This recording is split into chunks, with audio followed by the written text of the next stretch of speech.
점심 식사할 때 어떤 학생이 저한테 질문을 했어요. 자기 친구가 하나님을 믿고 싶은데 여러 가지 질문이 있다. 그러면서 저한테 질문을 한 게 있어요. 저는 질문 받는 것을 좋아합니다. 질문도 안 하고 자기 마음대로 하는 사람들보다 질문하는 사람을 좋아합니다. 그 질문 중에 하나가 무엇이냐면 너무나도 질문이 많은데 신이 살아계시다면 왜 이 세상에서 이런 일이 있는가라는 거죠.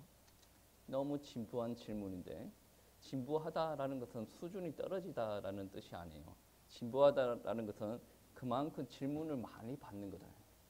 하나님을 믿는 사람들의 입장에서는 그러한 질문을 받으면 당연히 믿어지는 건데 그 질문을 하는 사람 입장에서는 믿고 싶은데 안 믿어지는 거죠. 자기가 그리고 있는 신이 있는데 근데 이게 세상이 돌아가는 거와 이게 이제 맞지 않는 거죠. 신은 그래야 되는데 신은 있는 것 같은데 근데 하나님께서 신이 계시다면 세상이 이렇게 돌아갈 수가 없거든요. 여러 부분들로 이야기를 할 수가 있지만 오늘날 우리가 살아가는 사회를 보고 포스트 모던 사회라 그럽니다. 포스트 모던 사회에서는 여러분이 느끼고 있는 것이 그대로 드러나는 사회적인 특징이 있어요. 그 중에 대표적인 특징이 뭐냐면 다신론. 여러 신을 인정을 하려고 합니다. 여러 신을. 여러분도 매스컴을 통해서 문화를 통해서 많은 것을 받아들이고 있어요. 요즘에 과학이 발전하고 이성이 발전하고 사람들이 초월적인 존재를 안 믿을 것 같죠. 근데 여러분 매스컴을 통해서 막 흘러나오는 정보들을 보면 초월적인 존재를 계속 받아들이고 있어요. 영화를 보든 드라마를 보든 귀신 이야기가 그렇게 많이 나와요. 그리고 무당 이야기가 그렇게 많이 나와요. 요즘에 무당이 주인공이 되는 드라마도 많고 작품이 많아요. 그만큼 그 소재를 가지고 작품을 써도 사람들이 거부감을 느끼지 않는다. 받아들이고 재미나게 본다라는 말은 무슨 말이냐면 완전히 그거는 거짓말이야. 받아들이지 않아. 그런 마음이 청중이 그런 마음을 가지고 있으면 그런 작품 안 씁니다. 여러분 세상에 영화도 좀 보세요. 영화를 봐야 사람들이 저러한 생각을 가지고 있구나라고 느낍니다. 저는 아바타를 한 2탄, 3탄까지 나온 것 같은데 아바타 1을 봤어요. 아바타를 보면 어떤 이야기가 있냐면 초월적인 존재에 대해서 이야기를 하고 있어요. 우리가 살고 있는 이 사회랑 완전히 다른 사회가 있다라는 것을 인정을 하는 거예요. 근데 아바타가 처음 나왔을 때 엄청난 인기였거든요. 근데 있을 수가 없어 라고 이야기를 하면 여러분 아바타를 모르는구나. 유튜브 가가지고 한번 검색 좀 해보세요. 아마 아바타는 모든 사람이 다 압니다. 모든 사람이 다 알아. 검색을 한번 해보세요. 아바타라는 영어를 한번 검색을 한번 해보시고 그 안에 보시면 죽었던 사람도 주술로 살리는 이야기도 나옵니다. 그리고 모든 사물에 영혼이 있고 생명력이 있고 막 그런 이야기도 계속 합니다. 여러분 작품을 바라볼 때 뭔가 생각을 가지고 생각이라는 것은 여러분 지혜로 가지고 보라라는 것이 아니라 내 뇌 구조 안에 이미 장착된 그 무언가를 가지고 보는 거예요.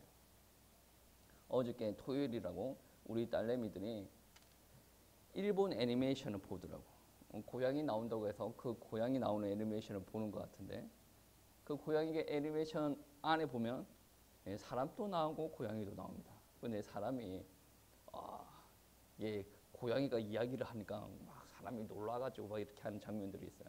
그 애니메이션을 애기들이나 좀 보고 있으니까 어떤 생각이 드냐면 정말로 일본 애들이 생각할 법한 일본 아이들의 사고 안에서 나오는 작품이구나. 원래 일본 애들은 그렇습니다. 사물 안에서도 사물 안에 영혼이 있다라고 생각을 하죠. 그리고 사물을 어떤 경우에는 신이라고 칭하면서 이렇게 살아가지 않습니까? 이렇게 다 같은 육신을 가지고 살아간다라고 하더라도 신을 바라보는 눈이 달라요. 눈이 다르기 때문에 그 신이라는 개념을 가지고 있는 사람들이 하나님을 딱 바라볼 때 이해가 안 가는 건 당연한 거예요. 제가 얼마 전에 머리를 깎으러 갔는데 그 머리를 깎는 분이 제가 목사인지 알아. 저는 그분이 가톨릭 신자인 걸 알아. 이제 제가 새벽기도 마치고 머리 깎으러 가는데 새벽 뉴스가 계속 나오는 거죠. 전쟁 이야기 뭐 그런 이야기 나옵니다. 머리 깎는 그분이 하는 말이 뭐냐면 하나님께서 살아계시다면 왜 저렇게 전쟁 이야기가 많이 나오는가 막 그러더라고. 그냥 하고 싶은 말이 많았어. 근데 말을 해봤자 그분이 틀렸다라는 소리밖에 안 되니까 더 이상 이야기를 안 했어. 그냥 웃으면서 끄덕끄덕하고 그냥 넘어갔어. 왜 그러냐면 본인이 가지고 있는 신의 그림이 달라요. 이 땅에 전쟁이 계속 일어나고 있어요. 하나님께서 살아계시다면 저렇게 많은 사람이 죽고 나가는 전쟁이 일어날 수가 있는가? 아프리카에는 지금은 또 기근이 저렇게 사람들이 고통이 당하고 있어요. 하나님께서 살아계시다면 이 신의 개념 자체가 다른 거예요. 여러분, 이 시간에 많은 것을 다 이야기할 수가 없지만 신학책 중에 조직 신학이라고 있어요. 조직 신학의 챕터 1이 뭔지 아십니까? 하나님, 신론. 신론부터 출발해요. 신론부터 출발이 제일 중요해요. 왜 그러냐면 우리가 믿는 분이 하나님인데 그분에 대해서 잘 모른다면 우리가 이단에 빠질 수도 있고 신앙생활을 그분이 원하시는 대로 신앙생활을 못할 수가 있단 말이에요. 그분에 관련된 세계관, 신론이 정확하게 정립이 되어지고 나서 그때부터 내가 인생을 어떻게 살아야 되겠다라는 게 정립이 됩니다. 여러분, 성경 말씀에서 이렇습니다. 그렇게 살아야 됩니다. 어떻게 되겠습니까? 그렇게 살아야 되지 않겠습니까? 이야기해봤자 아무 영향가 없어요. 신에 대해서 그런 정립이 안 되어 있으면. 그리고 자녀를 키울 때 이렇게 키워야 됩니다. 저렇게 키워야 됩니다. 그렇게 목에 피가 터지도록 이야기해봤자 안 먹혀요. 왜? 자기가 생각하는 하나님이 정립이 돼 있어요.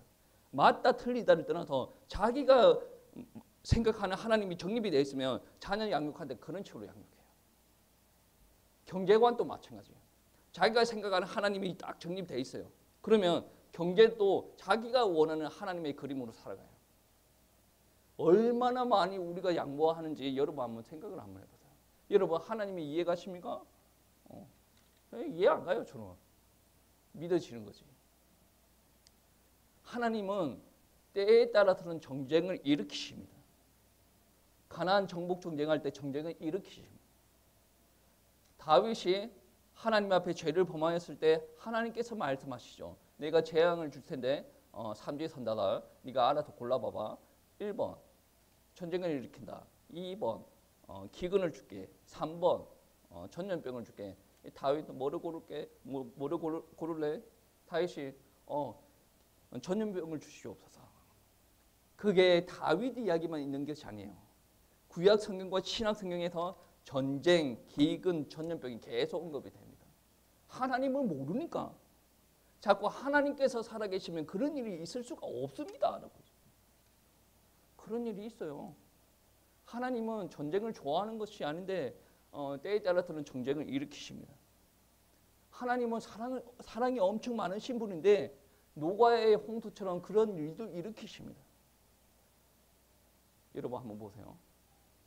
하나님은 어떻게 보면 정말로 독불장군, 말도 안 통하는 분, 그렇게 느껴질 수도 있습니다. 왜 그런 줄 아십니까?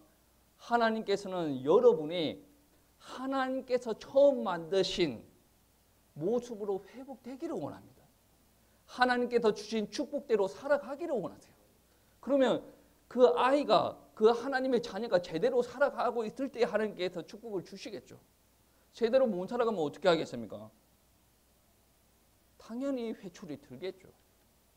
아니 우리가 애들 양육할 때 부모의 뜻에 따라서 잘 양육되면 그 아이를 축복하고 지지하고 그 아이가 무엇을 한다라고 하더라도 부모는 계속 구원할 겁니다. 그런데 밤마다 나가서 오토바이 타고 다니고 뭐 주머니에 칼 넣고 다니고 뭐 지나가는 차 있으면 차에 막 망치 깨고 들어가가지고 남의 물건 끄집어 나오고 이런 행동하는 거 뻔히 알아. 뻔히 아는데 하나님께서 그 부모가 그 아이를 지지하고 후원을 하겠습니까? 안 해요. 분명한 것은 하나님께서는 우리가 행복하게 살기를, 단순히 평안하게 살기를 원하시는 것이 아니라 하나님께서 원하시는 모습대로 살기를 원해요. 내가 경제적인 문제가 있다. 내가 육신적인 문제가 있다. 하나님 고쳐주시옵소서. 왜 고쳐줘야 됩니까? 사람들은 아주 이상해요.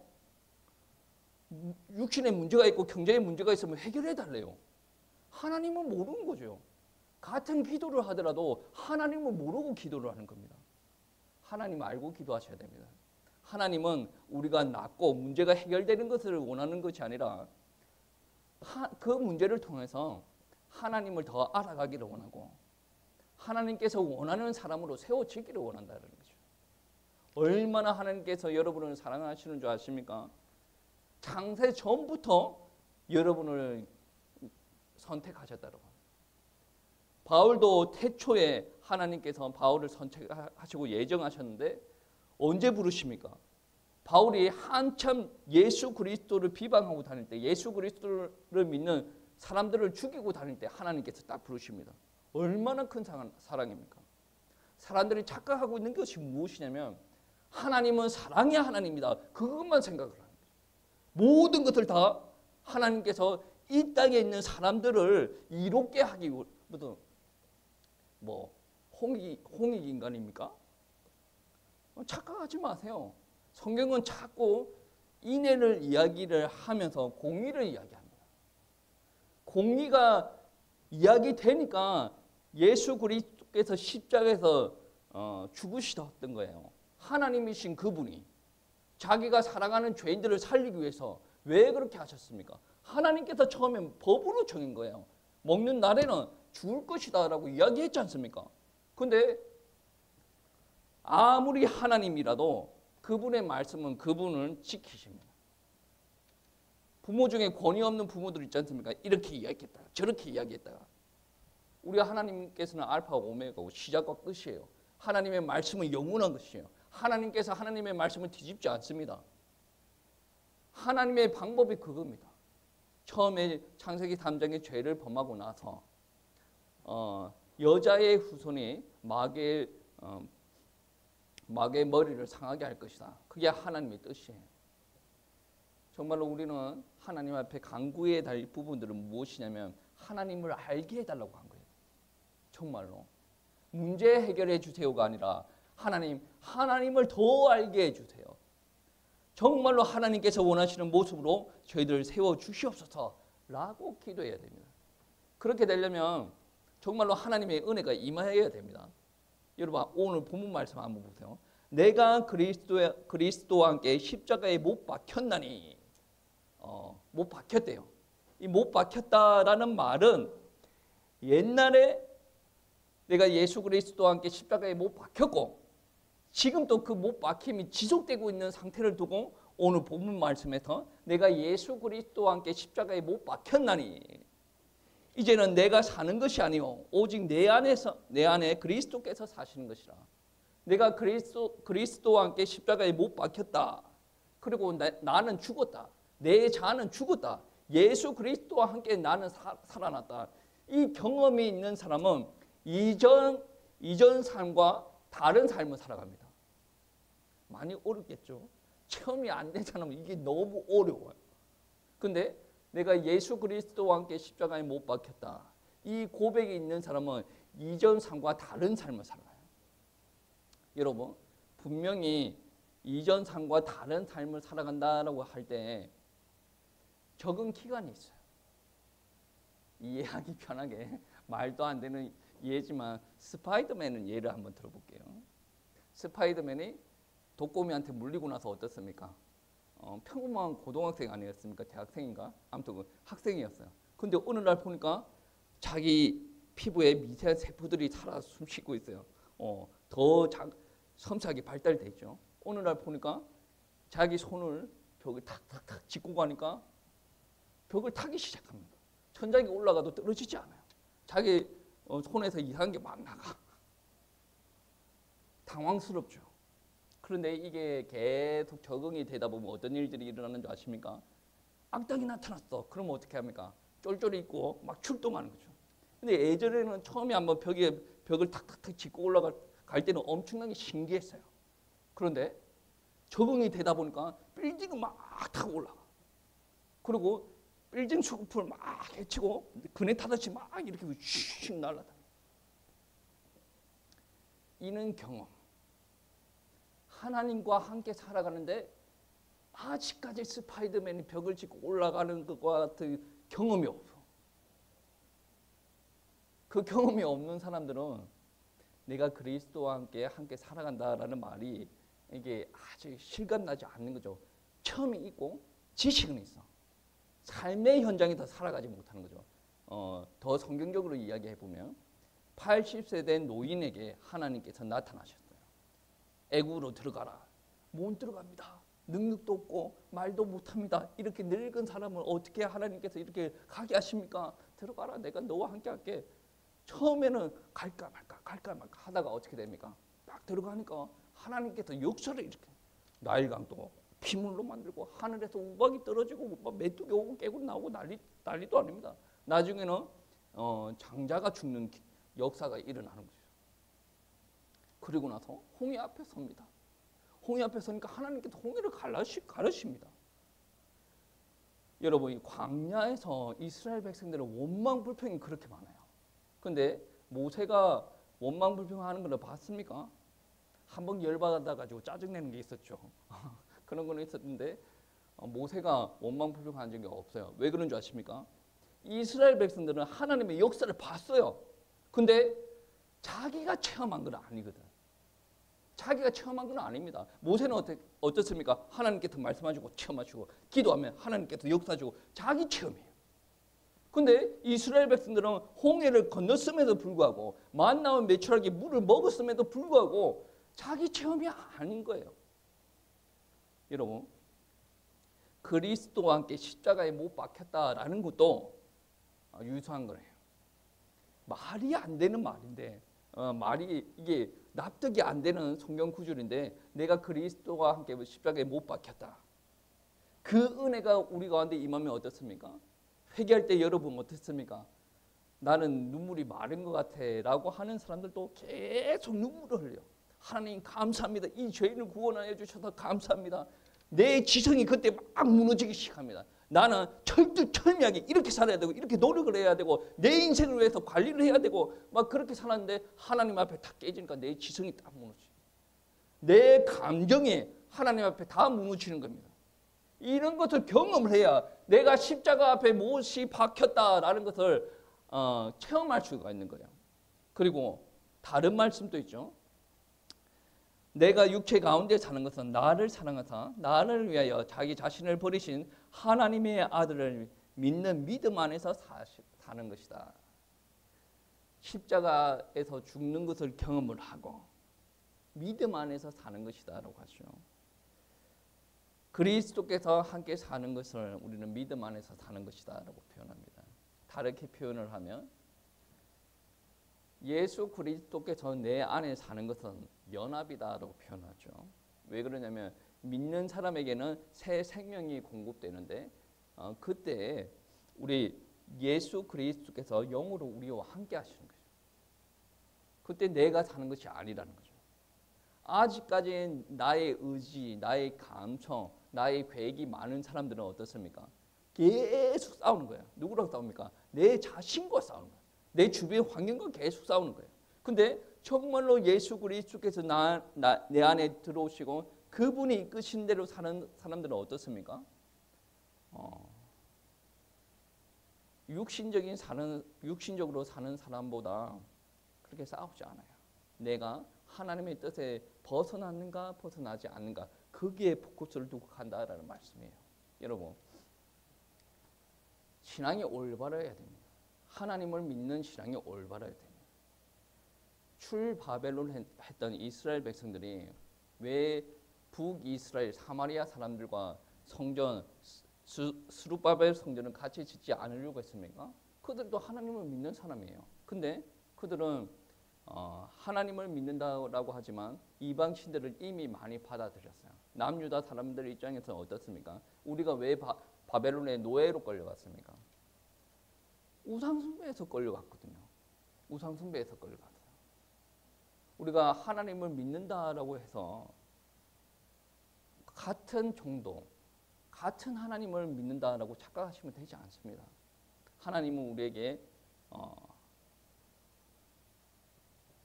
순종을 요구하십니다.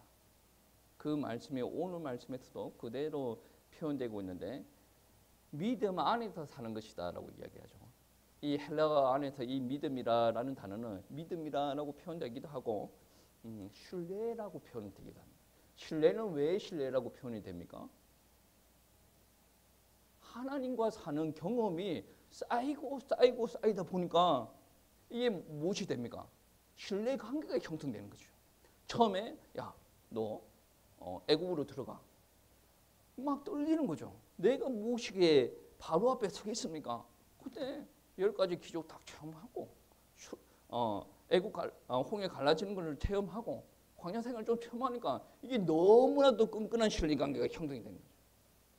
그리고 난 다음에 어떤 일들까지 일어납니까? 오늘 말씀 믿음을 헬라어로 다른 말로 무엇이라고 하냐면 충성이라고 하죠.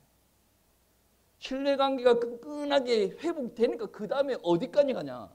충성, 봉사, 헌신까지 간다는 거죠. 단순히 오늘 믿음은 구원에 이르는 믿음을 두고 이야기하는 것이 아닙니다. 구원에 이르는 믿음은 당연한 거고 그 이상의 믿음을 이야기하는 거예요. 내가 그리스도와 함께 사는 것이다. 삶을 두고 이야기하는 거예요. 내가 어떻게 살아야 됩니까? 오늘 본문처럼 살아야 돼요.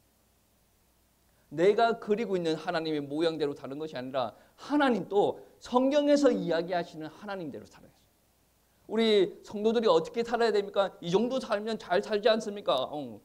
그렇지. 하나님 앞에 물어보시고 그거는 천국 가서 하나님 앞에 물어보시고 성경에서 가르치는 대로 살아야 돼요. 어떻게 살아야 됩니까? 이제는 내가 사는 것이 아니다. 여러분이 자꾸 계획을 세우고 뭐 어떻게 살아갑니다. 그렇게 사는 거 아니래요. 물론 우리가 사역을 하든 뭐 우리가 직장 생활을 하든 가정 생활을 하든 계획이 필요하죠.